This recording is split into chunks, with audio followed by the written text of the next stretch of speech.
સુરતમાં વરસાદની શરૂઆત થતાં જ સુરત મનપાની પ્રી મોન્સૂન કામગીરીના ધજાગરા ઉડી રહ્યા છે.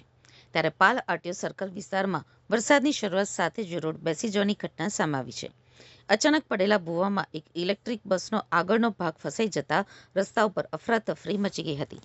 વાહન ચાલકો લાંબા સમય સુધી ટ્રાફિક જામમાં અટવાયા હતા. રાહતની વાત એ રહી કે આ ઘટનામાં કોઈ ગંભીર ઈજા કે જાનહાનિ નોંધાઈ નથી, પરંતુ થોડા જ વરસાદમાં રોડની હાલત બગડતા પ્રી મોન્સૂન કામગીરીની પોલ ખુલી ગઈ છે અને લોકોમાં તંત્ર સામે પ્રશ્નો ઉઠી રહ્યા છે. કઈ જગ્યાએ ઘટના બની છે? પાલ આરટીઓ. શું થયું? એ કંઈ નહીં, ગાડી જેમ લાવ્યો સિગ્નલ બંધ હતો એટલે મેં સર્વિસ રોડ પર ટર્ન માર્યો હતો. આ બાજુ જવાનો હતો મારો, પાલ હવેલી બાજુ. પાલ હવેલી બાજુ જવાનો હતો, પણ એ ખાડ્ડો વગેરે કંઈ રોડ ક્લિયર હતો, રોડનો કંઈ ખાડ્ડો વડ્ડો એવું નહીં દેખાયું, પણ પાણી જમેલું હતું ને એટલે ટાયર આગળ ગયા ને તો ડાયરેક્ટ ખાડ્ડામાં પડી ગયા. વજન થયું ને, ગાડીનું વજન પડ્યું ને એટલે ટાયર અંદર ચાલી ગયા. કેટલા લોકો સવાર હતા? એકલો ડ્રાઈવર મેં જ હતો, ખાલી ડેપો જવાની હતી ગાડી. કોની બેદરકારી? એ સમસીવાલાને કામ કર્યું હોય, પણ એ છે ને કંઈ પેનલ વગેરે કંઈ મૂકેલું નહીં હતું એટલે આપણે ટર્ન મારી દીધું મેં.